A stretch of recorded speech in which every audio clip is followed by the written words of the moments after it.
Dominique Restineau, bonjour. Bonjour. Vous êtes président de l'APCE, l'Agence pour la création de l'entreprise, qui devient l'Agence France Entrepreneur. Vous êtes également le fondateur du MoveJ, vous êtes multi-créateur d'entreprise.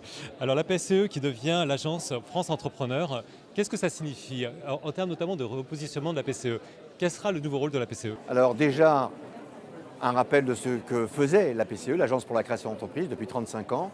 C'est 11 millions de visiteurs sur son site. C'est le centre de ressources de sensibilisation, d'information et d'orientation des porteurs de projets, création, reprise d'entreprise et de jeunes entrepreneurs. Ce qu'il y a de plus visible, c'est le site internet, grand public, mais c'est également un site intranet de tous les professionnels de l'accompagnement.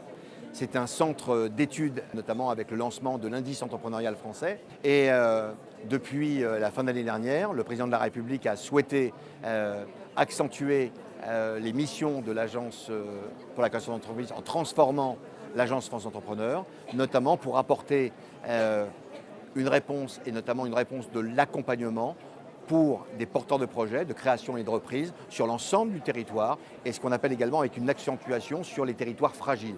Qu'est-ce qu'on appelle les territoires fragiles? C'est les, j'aime pas ce mot, mais les quartiers et les territoires ruraux.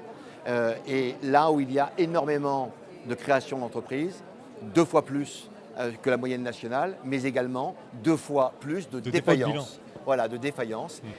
Pour une raison qui est avérée quand même, c'est que ces porteurs de projets, ces jeunes entrepreneurs, ces entrepreneurs ne sont pas suffisamment accompagnés et il faut aller les accompagner là où ils se trouvent en fonction de leur profil, en fonction de leur projet, en fonction de leur territoire. Et c'est la mission que va avoir, je dirais la grande mission de l'Agence France Entrepreneur, c'est l'entrepreneuriat pour chacun.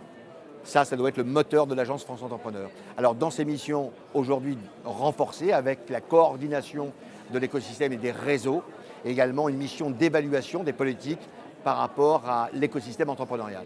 Alors c'est vrai que vous n'aimez pas ce terme, mais est-ce que vous allez devenir le guichet unique de tous les grands réseaux d'accompagnement de l'entrepreneuriat d'une certaine façon? Je ne pense pas que nous soyons déjà, nous sommes totalement numériques et depuis 1996, donc pionniers en la matière.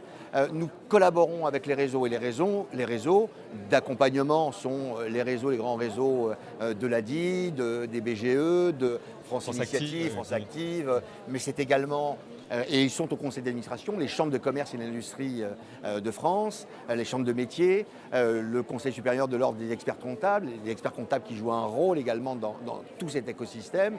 Et c'est davantage de travailler à la coopération pour faire mieux demain que ce que nous avons fait, même s'il y a un travail considérable qui est fait par les réseaux. Il faut répondre à ce que j'appelle la chaîne d'accompagnement et qu'en fonction des spécificités de chacun, en fonction des profils de chacun, ils aient une réponse parce que ces réseaux sont divers. On a la chance dans notre pays d'avoir énormément de réseaux d'accompagnement. Ils sont extrêmement utiles. Il faut perfectionner encore cet accompagnement et partout sur l'ensemble du territoire.